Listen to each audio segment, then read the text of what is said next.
Masayang umaga sa bawat isa. Inanyayahan ko po kayo na muling makiisa sa ating pakikinig at pag-aaral ng mga salita ng Diyos upang patuloy po nating tanggapin at maranasan natin sa ating buhay ang mga pagpapala ng ating Diyos. Dahil po buwan ng Agosto, kinakailangan po nating magmensahe sa Tagalog at samahan tayo ng Panginoon ngayong umaga na ipahayag po sa inyo ang mensahe ng Panginoon sa ating lahat. Ngayon po, ako po ay mangungusap sa paksang ang kabutihan ng Diyos. Mabuti ba ang Diyos? Kahit na nasa panahon tayo ng pandemya o nasa panahon tayo ng krisis at pangangailangan. Opo, ang Diyos ay mabuti at patuloy siyang gumagawa ng kabutihan hanggang ngayon sa lahat ng tao, sa bawat isa. Purihin ang Panginoon. Sa mga awit, 119 talatang 68, ganito po ang sinabi ni David tungkol sa Diyos. Sinabi niya, "Ikaw ay mabuti at gumagawa ng mabuti. Ituro mo sa akin ang iyong mga tuntunin." Winika niya na ang Diyos ay mabuti at gumagawa ng mabuti. Ngayong sandali, ang Biblia ay nagpapatunay ng dalawang bagay tungkol sa kabutihan ng Diyos. Una po, ang kabutihan ay tumutukoy sa kanyang kalikasan. Likas sa Diyos ang kabutihan dahil ito ay kanyang kalikasan. Pangalawa, ang kabutihan ay tumutukoy sa kanyang mga gawa. Sa makatuwid, ang lahat ng ginagawa ng Diyos mula noon hanggang ngayon ay pawang kabutihan. Ano po ang ibig sabihin ng kabutihan? Ito po ay kagandahang loob, kagalingan, at kalikasan ng ating mabuting Diyos. Yan po ang ibig sabihin ng kabutihan. Kagandahang loob, kagalingan, at kalikasan ng mabuting Diyos. Sinabi sa Lucas 18, talatang 11, ng ating Panginoong Hesus sa isang taong kausap niya. At ito rin ay sinasabi ng Panginoong Hesus hanggang ngayon sa ating lahat. Sinabi ng ating Panginoong Hesus, "Bakit mo ako tinatawag na mabuti? Walang mabuti, kundi ang Diyos lamang." Wala nang ibang mabuti. Walang mabuti, kundi ang Diyos lamang. Ang Diyos ay patuloy na gumagawa ng kabutihan at kalikasan niya ang gumawa ng kabutihan. Bakit po? Sapagkat ang Diyos ay mabuti at patuloy siyang gumagawa ng kabutihan hanggang ngayon. Ngunit ito po yung katanungan na dapat po nating alamin at nawa maunawaan po natin ngayong sandali. Paano ipinapakita ng Diyos ang kanyang kabutihan? Paano ipinapakita o ipinapahayag ng Diyos ang kanyang kabutihan? Una po, ipinapakita ng Diyos ang kanyang kabutihan sa pamamagitan ng kanyang tapat na pag-ibig.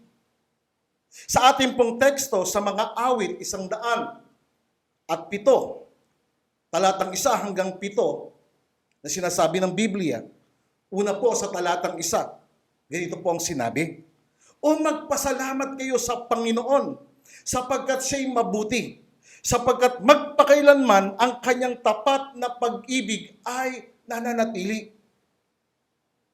Tinuturuan po tayo ng banal na kasulatan na patuloy na magpasalamat at magpuri sa Panginoon sapagkat siya'y mabuti. Ito ang kanyang kalikasan, ito yung kanyang patuloy na ginagawa, magpakailan paman.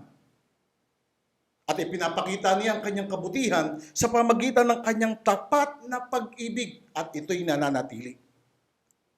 Ganun po ang ating Diyos. Sa kabila ng pandemya, sa kabila ng krisis, sa kabila ng mga problemang kinakaharap natin, nais kong sabihin sa iyo, kaibigan, kapatid, ang Diyos ay mabuti. At patuloy niyang ipinapakita ang kanyang kabutihan sa pamamagitan ng kanyang tapat na pag-ibig at pagmamahal sa bawat isa sa atin. Ganito po ang sinasabi sa talatang 2 ng mga awit 107. "Sabihin gayon ang tinubos ng Panginoon na kanyang tinubos mula sa kamay ng kaaway. Sabihin nila, ipahayag nila na ang Diyos ay mabuti at magpakailanman ang kanyang pag-ibig ay nanatiling tapat sa atin. Talatang 3, tinipon mula sa mga lupain, mula sa silangan at mula sa kanluran, mula sa hilaga at sa timugan. Tinipon sila ng Panginoon. Sila'y nagsilaboy sa ilang sa tapunang lugar na hindi natagpuan ng daan patungo sa isang bayang matitirahan.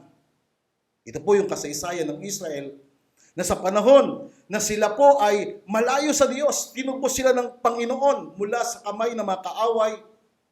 Tinipon sila mula sa silangan, mula sa kanluran, mula sa hilagat, sa timugan.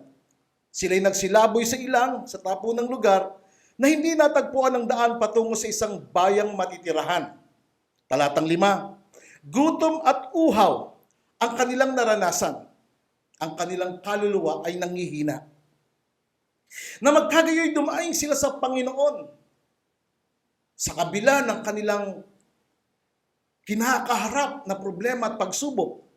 Dumaing sila sa Panginoon sa kanilang kabagabagan at iniligtas niya sila sa kanilang kahirapan. Pinatnubayan naman niya sila sa matuwid na daan patungo sa isang bayang matitirahan. Ito po ang sinasabi ng banal na kasulatan, na ipinakita ng Diyos sa kanila ang kanyang kabutihan sa pamamagitan ng kanyang tapat na pag-ibig. Iniligtas niya ang mga taong tumawag sa kanya sa kanilang kahirapan.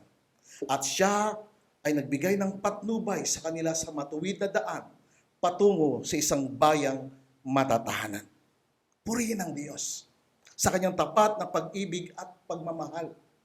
So ganito po pinapakita ng Panginoon ang kanyang kabutihan mula noon hanggang ngayon sa mga taong tumatawag sa Kanya, sa mga taong nananalangin sa Kanya, sa mga taong dumadaing sa Kanya sa panahon ng kabagabagan, sa panahon ng kabalisahan. Ang Panginoon, ang Diyos, ay mabuti na nagliligtas. Purihin ang Diyos. Sinabi sa Salmo o mga awit 100, talatang 4 hanggang 5, ang ganitong mga salita. Pumasok kayo sa kanyang templo na may pagpapasalamat at pagpupuri. Magpasalamat kayo at magpuri sa Kanya. Dahil mabuti ang Panginoon. Ang pag-ibig niya ay walang hanggan at ang Kanyang katapatan ay magpakailanpaman. Ang Diyos ay mabuti at patuloy siyang gumagawa ng mabuti. Ipinapakita niya ang Kanyang kabutihan dahil sa Kanyang tapat na pagmamahal. Yun po yung una na nais ng Panginoon na ipaabot sa iyo. Ipaalam sa ating lahat na hanggang ngayon, ang Diyos ay mabuti. Tayo po'y magpuri sa Kanya. Tayo po'y magpasalamat sa Kanya sa kabila ng kinakaharap nating problema dahil ang Panginoon ay tapat na nagmamahal sa atin. Kaibigan, kapatid, hindi ka pababayaan ng Diyos. Nais ng Diyos na malaman mo na siya'y mabuting Diyos. Kahit na sa kabila ng pinagdadaanan natin. Handa ang Diyos na tumulong at kumatagpo sa iyong mga pangangailangan sapagkat siya'y tapat na nagmamahal sa iyo. At doon niya ipinapakita ang kanyang kabutihan sa atin pong lahat. Purihin ang Panginoon. Pangalawa po, paano po ipinapakita ng Diyos ang kanyang kabutihan? Ipinapakita ng Diyos ang kanyang kabutihan sa pamamagitan ng kanyang dalisay na pagpapatawad.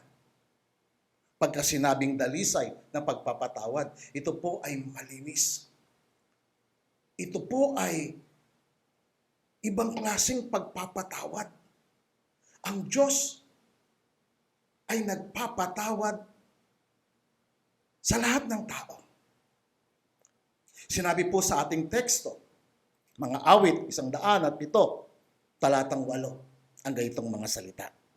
O purihin ng mga tao ang Panginoon dahil sa kanyang kagandahang loob at dahil sa kanyang kahanga-hangang mga gawa sa mga anak ng mga tao.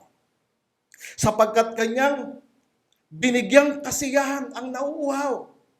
Purihin ang Panginoon. Siya'y nagbibigay ng kasiyahan sa mga nauuhaw. At ang mga gutom na kaluluwa ay binusog niya ng mabubuting bagay. Sa panahon nila, naranasan nila kung paanong sila ay binigyan ng kasiyahan ng Panginoon. At ang kanilang gutom na kaluluwa ay binusog niya ng mabubuting bagay.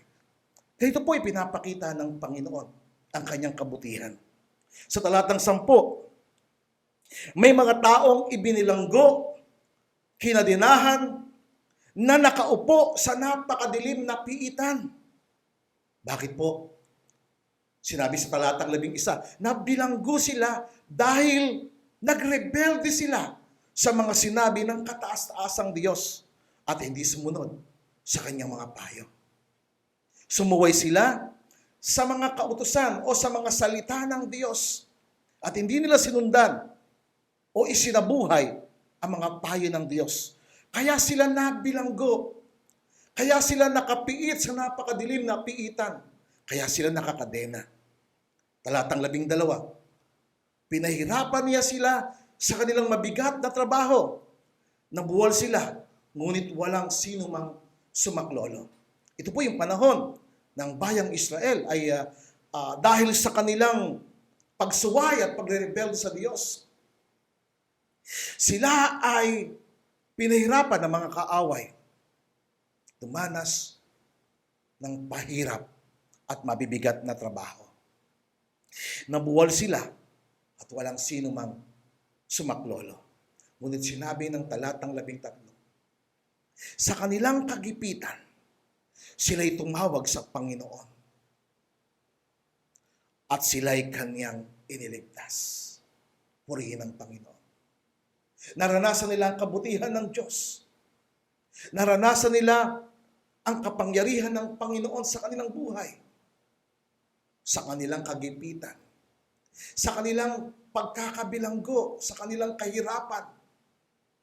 Sa kanilang pagkakapiit, sa kadiliman. Sa kanilang kagipitan.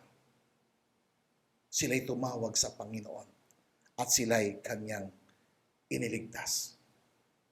Ganun din po sa buhay natin. Sa panahon ng pandemya, sa panahon ng krisis, sa panahon ng kakulangan, sa panahon ng kagipitan, tumawag po tayo sa Diyos. Bakit po? Sapagkat mabuti ang Diyos. Sinabi ng mga awit, 107, talatang 14, pinutol niya ang kanilang mga kadena at sila'y kinuha niya sa napakadilim na piitan. Purihin ang Diyos. Ginawa ito ng Diyos dahil siya ay Diyos na nagpapatawad. Ipinakita ng Diyos ang kanyang pagpapatawad sa kanyang bayan at sa mga taong nagrebelde sa kanya dahil siya ay mabuting Diyos. Ito ang kanyang kalikasan. Ang Diyos ay Diyos ng kabutihan at patuloy siyang gumagawa ng kabutihan. Sinabi ng mga awit o Salmo 25, talatang 8, mula sa salita ng Panginoon, ng Diyos. Mabuti at matuwid po kayo, Panginoon. Sabi ni David, mabuti at matuwid po kayo, Panginoon. Kaya tinuturuan ninyo ng inyong pamamaraan ang mga makasalanan. Ganito po ipinapakita ng Diyos ang kanyang kabutihan. Una po, sa pamamagitan ng kanyang tapat na pag-ibig. Pangalawa, ipinapakita ng Diyos ang kanyang kabutihan sa pamamagitan ng kanyang pagpapatawad. At ang kanyang pagpapatawad ay dalisay, malinis, matuwid. Purihin ang Panginoon. Pangatlo po, ipinapakita ng Diyos ang kanyang kabutihan sa pamamagitan ng kanyang pagpapagaling. At ang pagpapagaling ng Diyos ay totoo. Hanggang ngayon, ang Diyos ay totoong nagpapagaling. Sinabi po sa mga awit 107, talatang 15, o purihin ng mga tao ang Panginoon dahil sa kanyang kagandahang loob at kahangahangang gawa sa mga tao. Purihin ang Panginoon.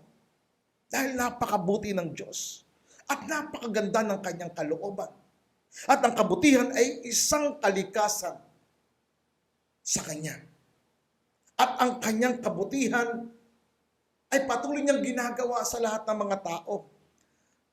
Kahanga-hangang gawa ng kabutihan sa mga tao. Talatang 16, dahil giniba niya ang mga pintuang tanso at binali ang mga rehas na bakal.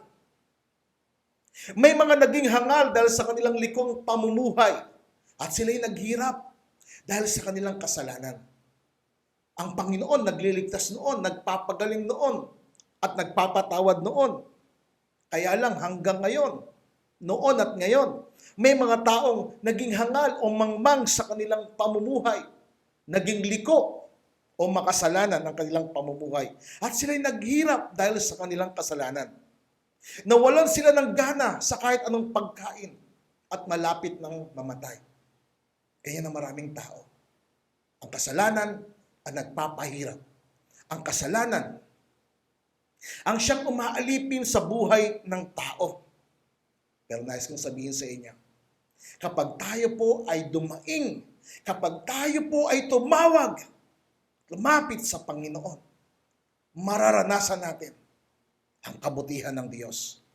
Sinabi ng mga awit 107, talatang 11, sa kanilang kagipitan, nung sila'y nagipit dahil sa kanilang kasalanan at kasamaan, naging malayo sila sa Diyos, naghirap sila dahil sa kanilang mga kasalanan, nawala na sila ng gana sa buhay at malapit na silang mamatay.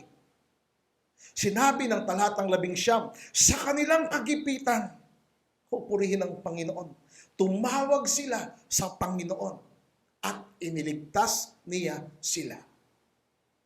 Sa panahon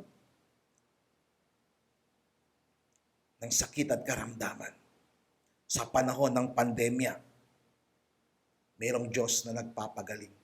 At ipinapakita niya ang kanyang kabutihan sa pamamagitan ng kanyang pagpapagaling.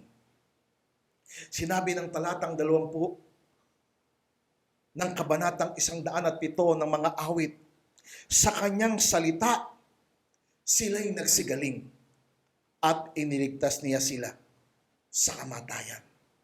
Sa pamamagitan ng salita ng Diyos, sila'y nagsigaling at iniligtas niya sila sa kamatayan. Tandaan po natin, mga kapatid, ang salita ng Diyos ay nagpapagaling. Kaya nga po, mayroong isang lalaki na lumapit sa Panginoong Hesus. Sinabi niya, ang akin pong alipin ay may sakit. Pumaroon po kayo sa akin. At sinabi ng Panginoong Hesus, pupunta ako sa iyo. At sinabi ng lalaki, Panginoon, hindi po ako nararapat na kayo po ay pumarito sa ilalim ng aking bubungan. Sabihin mo lamang ang salita at gagaling na ang aking alipin. Namangha ang Panginoon sa kanyang pananampalataya. Naintindihan ng lalaking yun na ang salita ng Diyos ay nagpapagaling. Kaya nga po sinabi dito sa talatang 20, sa kanyang salita, sila'y nagsigaling. Ang salita ng Diyos, nagpapagaling ng buhay. Angkinin natin, tanggapin natin ang mga salita ng Diyos upang maranasan natin ang kabutihan ng Panginoon, ng Diyos na ating pinaglilingkuran. Ipinapakita niya ang kanyang kabutihan sa pamagitan ng kanyang tapat na pag-ibig. Pangalawa, pinapakita niya ang kanyang kabutihan sa pamamagitan, purihin ng Panginoon, ng kanyang pagpapatawad. Pangatlo, ipinapakita ng Diyos ang kanyang kabutihan sa pamamagitan ng kanyang pagpapagaling. Ang kanyang salita ay nagbigay ng kagalingan sa mga taong nasa ilalim at pamamahala ng kasalanan. Tumawag sila sa Panginoon at pinagaling sila ng ating Panginoon, purihin ang Diyos. Napakabuti po ng Diyos. Hanggang ngayon, gumagawa siya ng kabutihan. Hanggang ngayon, nagpapagaling siya. Sinabi ng mga awit, 145, talatang 9, ang ganitong mga salita. Ang Panginoon ay mabuti sa lahat. Wala pong sino mang tao ang magsasabi, ang Diyos hindi naging mabuti sa akin. Hindi po. Lahat ng tao ay ginawan ng Diyos ng kabutihan at patuloy niyang ginagawa ng kabutihan upang ang mga tao ay lumapit sa Kanya, upang ang mga tao ay sumunod sa Kanya at maglingkod sa Kanya. Ganito pong sinasabi ng mga awit 145, talatang 9. Ang Panginoon ay mabuti sa lahat at ang Kanyang awa ay nasa lahat niyang ginagawa. Kaibigan, kapatid, mabuti ang Diyos. Kahit anong problema, kahit anong pagsubok, kahit anong kagipitan o kawalan ang nagaganap sa iyo, tandaan mo, ang Diyos hindi nagpapabaya. Pero bakit may mga tao nagsasabing, pinabayaan ako ng Diyos, ang layo ng Diyos sa akin? Ito po ay sa dahilan na sila ang lumayo sa Diyos. Kapag tayo po ang lumayo sa Diyos, at lumabas po tayo sa kalooban ng Diyos, daranasin natin ang matinding kabiguan, kahirapan, karamdaman, at maging kamatayan sa ating buhay. Kaya ko po ipinapahayag sa inyo na ang Diyos ay mabuti upang tayo po ay manatili sa Diyos at upang tayo po ay huwag lumabas sa gitna ng Kanyang kalooban. Dahil ang Diyos ay tapat na nagmamahal sa atin, nagpapatawad, nagpapagaling. Patuloy siyang gumagawa ng kabutihan sa atin. At pang-apat po, ipinapakita ng Diyos dito po sa mga awit 107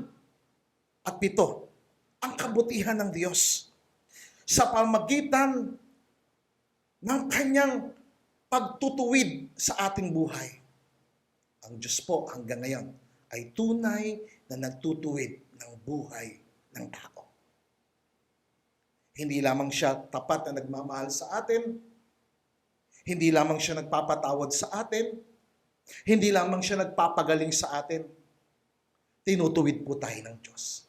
Kapag tayo po'y namali ng daan, kapag tayo po ay naiba ng daan, ang Diyos po ay nagtutuwid. Doon niya po ipinapakita ang Kanyang kabutihan sa pamagitan ng Kanyang pagtutuwid sa ating buhay. Sinabi ng mga awit 107, talatang 21. O purihin ng mga tao ang Panginoon dahil sa Kanyang kagandahang loob at kahangahangang gawa sa mga tao. Talatang 22, dapat silang mag-alay ng handog ng pasasalamat sa Kanya at ihayag ang Kanyang mga ginawa ng may masayang pag-aawitan. Purihin ng Panginoon. Kaya po tayo lagi nagpupuri sa Diyos. Dahil sa Kanyang kagandahang loob, kaya tayo po sumasamba sa Diyos. Kaya po tayo nakikinig at nag-aaral ng mga salita ng Diyos. Kaya tayo po'y umaawit sa Diyos upang sabihin sa Kanyang mabuti ang Diyos. Napakabuti ng Diyos. At dapat po tayong laging mag-alay ng pasasalamat sa lahat ng mga kabutihan ng Diyos. Ang mga bagay na nakikita mo ay kabutihan ng Diyos. Ang lahat na nangyayari sa iyo ay pinahintulot ng Diyos dahil sa kabutihan ng Diyos. At hindi natin maaaring sisihin ang Diyos. Si Job nga, nung siya ay nakaranas na matinding pagsubok sa kanyang buhay, dumating siya sa punto ng kanyang buhay na sinisi niya ang Diyos. At sa huling bahagi ng kanyang buhay, napag-alaman niya na ang Diyos ay gumagawa.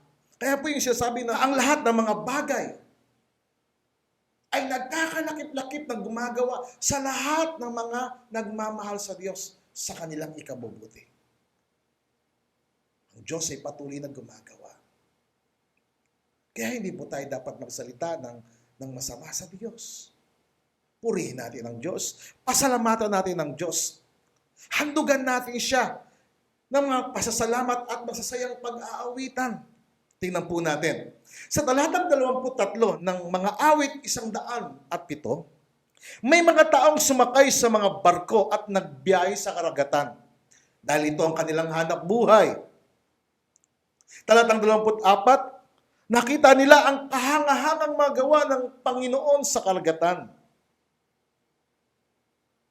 Pero sa kabila na nakita nila mga kahangahangang gawa ng Panginoon sa karagatan, hindi sila nagpapasalamat.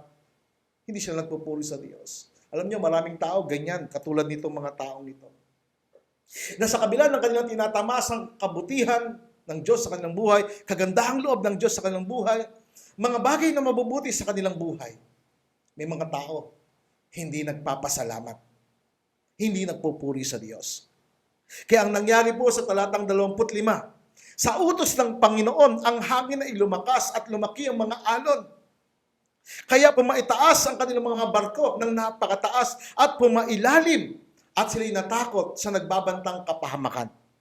Talatang 27, sila'y susuray-suray na parang mga lasing. Alam po, ganyan niya pag nasa laot ka, nakasakay ka sa barko, na talagang napakalakas ng hangin, napakalakas ng mga alon. Para kang lasing, sila ay ganun din. Sila'y susuray-suray na parang mga lasing at hindi nila alam kung ano ang gagawin. Ganyan po ang nangyayari sa mga taong hindi nagpupuri at nagpapasalamat sa Diyos. Ngunit nung sila ay nasa kanilang kagipitan, talatang 28, tumawag sila sa Panginoon. At sila'y iniligtas niya mula sa kapahamakan. Pinatigil niya ang malakas na hangin at kumalma ang dagat.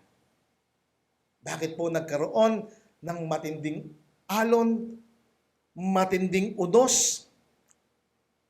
Dahil po, nais silang ituwid ng Panginoon.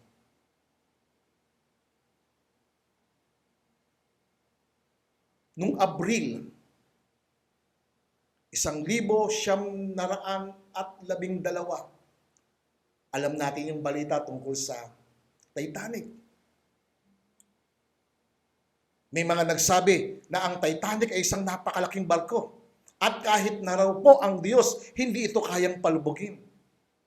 Dahil sa kanilang pagmamalaki at pagmamataas, yung pong Titanic, bumangga po doon sa malaking tipak ng yelo. At ito ay lumubog. Hindi po tayo maaaring magmalaki sa Diyos. Dahil ang Diyos ay tapat na nagmamahal sa atin, nagpapatawad, nagpapagaling, at tinutuwid niya ang buhay natin kapag tayo po'y nagiging palalo o nagmamayabang. Ang Diyos nagtutuwid. Kaya tinuwid sila ng Panginoon. At sa kanilang kagipitan, sa bingit ng kamatayan, ganyan ang maraming tao eh. Pagka nasa gipit ng kalagayan, tatawag sa Panginoon. Purihin ang Diyos, sapagkat ang Diyos ay mabuti.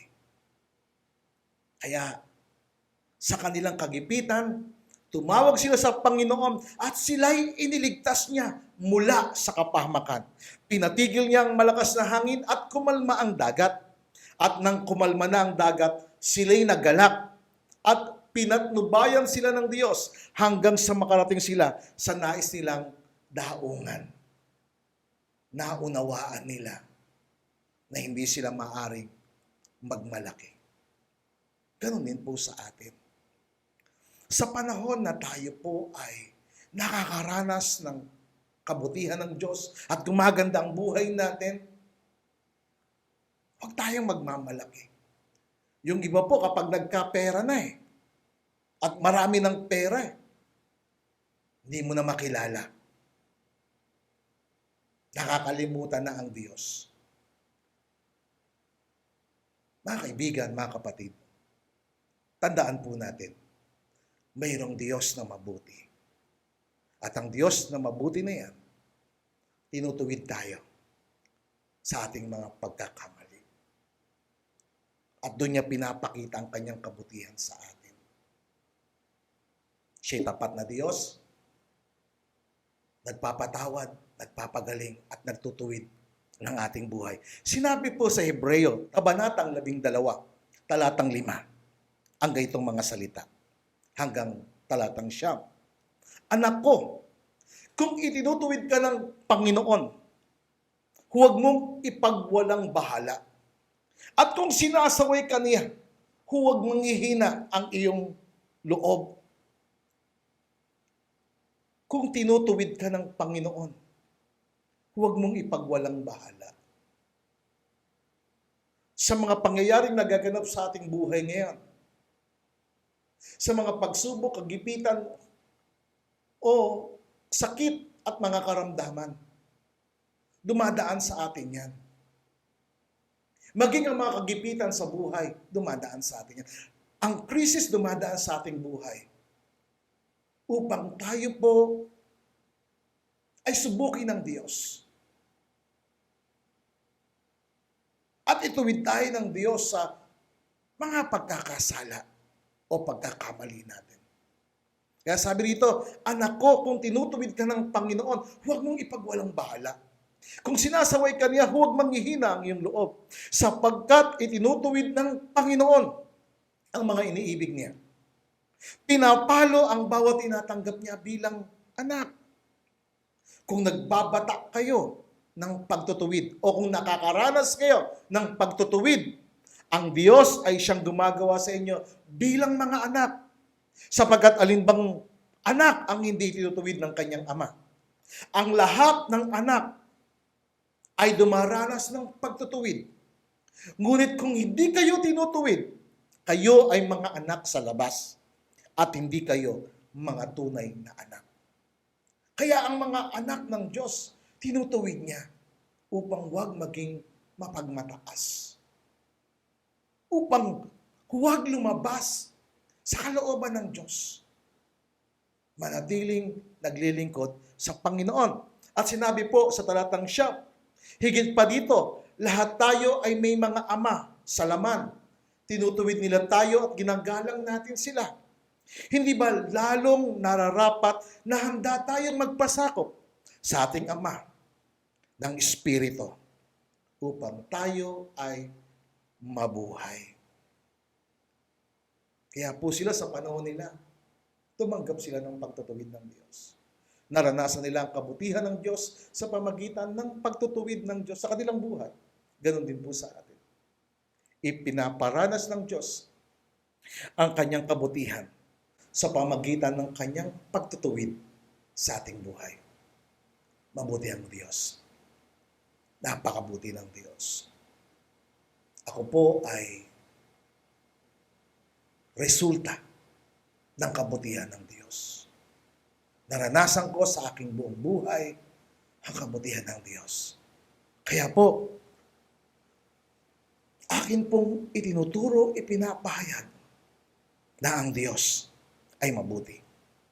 Purihin ang Diyos sapagkat siya ay Diyos na nagtutuwid ng ating buhay. Dito niya po pinapakita ang kanyang kabutihan sa pamagitan ng tapat na pag-ibig sa ating lahat, sa pamagitan ng pagpapatawad sa ating lahat, sa pamagitan ng pagpapagaling sa ating lahat, sa pamagitan ng pagtutuwid sa ating buhay. At ang 5, ipinapakita ng Diyos ang kanyang kabutihan sa pamagitan ng kanyang wagas na pagpapala. Ang pagpapala ng Diyos ay wagas. Purihin ang Panginoon. Sinabi sa mga awit 107, talatang 31, o purihin ng mga tao, hallelujah, ang Panginoon, dahil sa kanyang kagandahang loob at kahangahangang gawa sa mga tao. Kaya mapapansin po natin dito, 5 beses na binanggit ang mga katagang o mga salitang, o purihin ng mga tao ang Panginoon dahil sa kanyang kagandahang loob at kahangahangang gawa sa mga tao. Dapat tayong magpasalamat, dapat po tayong magpuri sa Diyos sa kanyang kagandahang loob at sa lahat ng kanyang mga kahanga-hanga o kamangha-manghang mga gawa sa mga tao. Ako po, tuwing umaga, lagi ako nagpapasalamat sa Diyos. Lagi ako sumasamba sa Diyos. Gawin po natin yan upang maranasan po natin araw-araw ang kabutihan ng Diyos. Sapagkat ipinapakita ng Diyos ang kanyang kabutihan sa kanyang tapat na pag-ibig o pagmamahal sa ating lahat. Ipinapakita ng Diyos ang kanyang kabutihan sa pamagitan ng kanyang pagpapatawad sa atin. Lahat tayo makasalanan, lahat tayo nagkakasala. Pero ang Diyos ay tapat, totoo, tunay na nagpapatawad at nagpapagaling. Pinapagaling niya ang ating buhay, ang ating kaluluwa. At siya'y nagtutuwid ng ating buhay. At siya po ay nagpapala. Purihin ang Panginoon. Sinabi ng talatang 32, dapat nilang parangalan ang Diyos sa kanilang pagtitipon. Dapat pong parangalan lagi ang Diyos sa ating mga pagtitipon. At purihin siya sa pagtitipon ng mga namamahala sa kanila. So dapat pong purihin, pasalamatan ang Diyos sapagkat nararapat ito. Ang ating buhay ay galing sa Diyos. Ang ating hininga ay galing sa Diyos. Ano mang meron tayo, lahat galing sa Diyos. Ang pamilya mo galing sa Diyos. Ang kalusugan mo galing sa Diyos. Ang pagtatrabaho mo galing sa Diyos. Lahat ng meron po tayo, kabutihan ng Diyos yun sa atin. Galing sa Diyos. Kaya nararapat po natin siyang pasalamatan at purihin. Sinabi ng talatang 33, nagagawa ng Panginoon ang ilog na maging ilang at ang mga bukal na maging tuyong lupa. Nagagawa ng Diyos yun. Nagagawa rin ng Panginoon na walang maani sa matabang lupa. Bakit po? Dahil sa kasamaan ng mga naninirahan doon. Tandaan po natin, mga kaibigan, mga kapatid, ang kasalanan ang umahadlang sa pagpapala ng Diyos. Ang kasalanan ang dahilan kung bakit ang mga ilog ay nagiging tuyo, nagiging ilang, ang mga bukal nagiging tuyong lupa. Dahil ang mga nakatira sa lugar na yan ay mga taong gumagawa ng kasalanan at kalapastanganan sa Diyos. Ginagawa rin ng Diyos o ng Panginoon na walang maani sa matabang lupa dahil sa kasamaan ng mga naninirahan doon. Kaya kung nais po nating maranasan ang kabutihan ng Diyos, ang pagpapala ng Diyos, lumapit po tayo sa Kanya. Talikuran natin ang mga kasalanan at mga kasamaan na siya nagpapahirap sa buhay ng tao. At ito ang nagiging dahilan upang ang sakit at karamdaman ay manatili sa buhay ng tao. Dahil ang kasalanan po, mga kaibigan, mga kapatid, ang nagiging daanan ng kaaway sa buhay ng tao. Huwag po natin bibigyan ng pagkakataon ng dyablo sa buhay natin dahil sa kasalanan. Ang dyablo ay naparito para magnakaw, pumatay at manira ng buhay. At ang kanyang dahilan ay ang kasalanan. Kaya mayroong kahirapan. Kaya may mga ilog na nagiging ilang. May mga bukal na nagiging tuyo. May mga lupain na matataba naman ang lupa, ngunit walang pag-ani dahil sa kasamaan ng mga nakatira doon. Talatang 35. Nagagawa rin niya ang ilang, purihin ng Panginoon, na maging tubigan.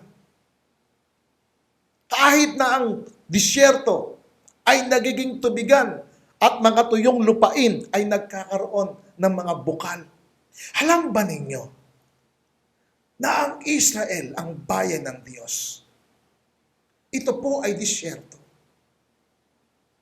Nung panahong sila po ay tumira, bumalik ang Israel, nung 1,948 taon sa kanilang bayan, disyerto ang Israel. Pero ngayon po, sagana ang Israel. mataba ang lupa, maayos ang daloy ng tubig. Bakit po? Sapagkat sila'y bumalik sa Diyos. Kaibigan, kapatid, ang pinagpalang buhay ay sa piling ng Diyos. Ang Diyos ang nagbibigay ng pagpapala sa mga taong tumatalikod sa kanilang pagsuway sa Diyos. Kaya sabi rito ng talatang 35, nagagawa rin niyang ilang na maging tubigan at sa mga tuyong lupain ay magkakaroon ng mga bukal. Talatang 36, pinatitira niya ang mga taong nagugutom at nagtatayo sila ng lungsod sa kanilang mga tatahanan. Nagsasabog sila ng binhi sa bukirin at nagtatayo ng ubas, kaya sagana sila sa pagdating ng anihan. Talatang 38, purihin ng Panginoon. Sila'y pinagpapala ng Diyos at pinararami ang kanilang angkan kahit ang kanilang mga alagang hayop ay nadadagdagan. Ito po ang kabutihan ng Diyos. Ngunit dahil sa pang-aapi, kahirapan at pagkabagabag, sila'y nababawasan at napahiya. Kaya pag kami ng aapi, pumapasok ang kahirapan at kabagabagan. Talatang 40, sinusumpa ng Diyos ang mga umaapi sa kanila. Ang mga nang-aapi, nang-aabuso, ay sinusumpa ng Diyos. At sila'y ililigaw at gagala sa ilang na walang daan. Ngunit tinutulungan niya ang mga dukha sa kanilang kahirapan at pinararami ang kanilang sambahayan na parang kawan. Purihin ng Diyos. Ang Diyos nagpapakain ng mga dukha. Tinutulungan niya ang mga dukha sa kanilang kahirapan. Pinarami ang kanilang sambahayan na parang kawan. Nakita ito ng mga matuwid at sila'y nagalak. Ngunit tumahimik ang masasama. Purihin ng Diyos. Ang Diyos ay mabuting Diyos. At ipinapakita niya ang kanyang kabutihan sa pamagitan ng kanyang pagpapala sa mga taong lumalapit sa kanya. Sinabi po ng mga awit 107, talatang 43. Ang mga bagay na ito ay dapat ingatan sa puso ng mga taong marunong. At dapat din nilang isipin ang dakilang pag-ibig ng Panginoon. Ulitin ko po. Ang mga bagay na ito ay dapat ingatan sa puso ng mga taong marunong. Ang mga taong marunong, sila po yung mga taong nalalaman nila o napag-aalaman nila o nauunawaan nila ang kabutihan ng Diyos sa pamagitan ng tapat na pag-ibig ng Diyos, sa pamagitan ng pagpapatawad ng Diyos, sa pamagitan ng pagpapagaling ng Diyos, sa pamagitan ng pagtutuwid ng Diyos sa kanilang buhay, sa pamagitan ng pagpapala ng Diyos. Dapat nilang isipin ang dakilang pag-ibig ng Diyos. O sa ibang salita, ang dakilang kabutihan ng Panginoon. Sinabi sa Salmo o mga awit 31, talatang 11. O kay dakila ng iyong kabutihan. Sinabi ng Haring David sa Diyos, ang ganitong mga salita, dakila ang iyong kabutihan sa mga may takot sa inyo. Pagpapalay inyong inilaan. Nakikita ng karamihan ang mga ginawa ninyong kabutihan sa mga taong kayo ang kanlungan. Sa mga taong nananatili sa Diyos, nakikita sa kanilang buhay ang pagpapala ng Diyos, ang kabutihan ng Diyos. Kaya nais kong sabihin po sa inyo, kahit anong mangyari, kahit anong pagsubok, kahit anong kagipitan, kahit anong tukso ng kaawan, kahit anong krisis o pandemya ang maganap, huwag kang lalayo sa Diyos. Sapagkat ang Diyos ay tapat na nagmamahal sa iyo. Ipinapakita niya ang kanyang kabutihan sa kanyang pagpapatawad sa kanyang pagpapagaling, sa kanyang pagtutuwid, sa kanyang pagpapala sa atin. Nais ko pong magtapos sa sinabing ito sa mga awit, 34, talatang 8. Winika ni David, subukan ninyo at inyong makikita kung gaano kabuti ang Panginoon. Purihin ang Diyos. Subukan ninyo at inyong makikita kung gaano kabuti ang Panginoon. Napakapalad ng taong naghahanap ng kaligtasan sa Kanya. Purihin ang Diyos. Subukan natin ang Diyos. At makikita natin ang Kanyang kabutihan. Napakapalad ng mga taong naghahanap ng kaligtasan sa Kanya.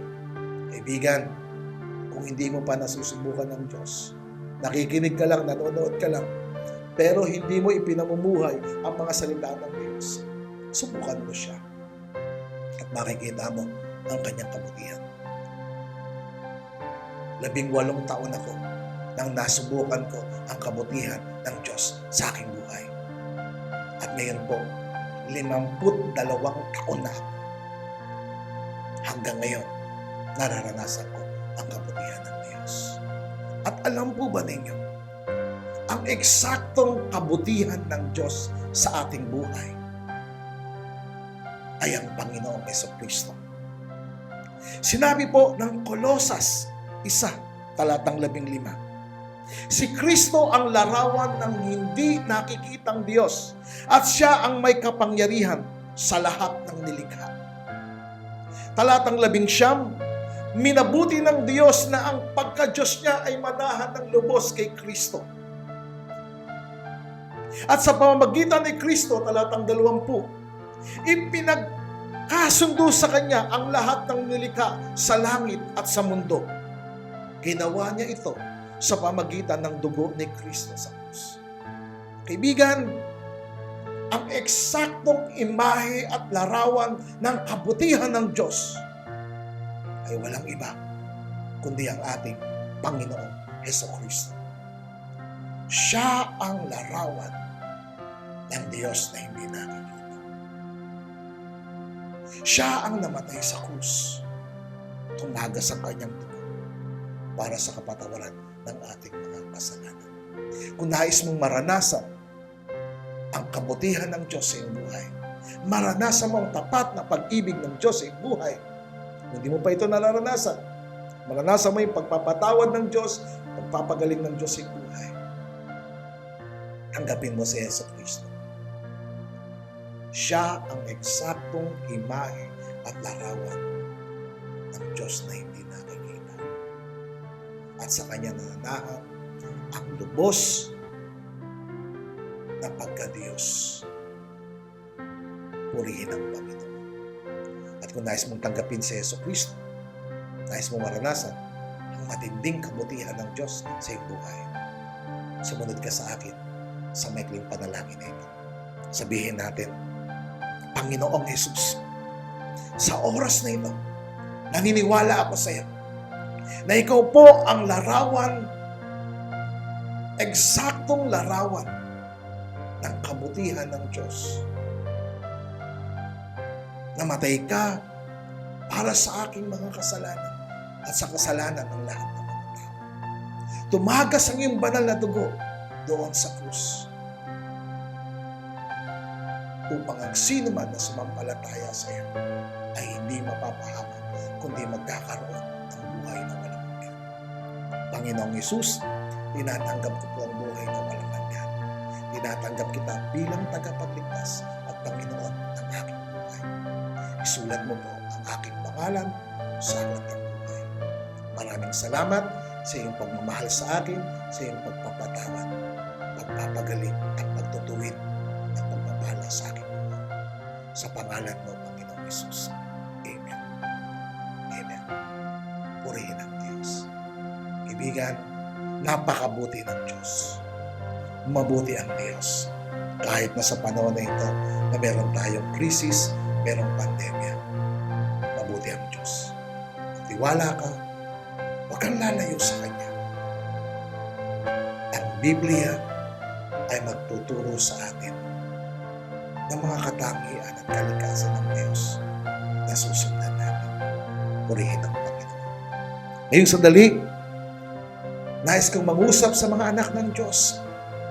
Nabibigatan ka ba? Nagigipit ka ba? Nahihirapan ka ba? Kapatid, mabuti ang Diyos.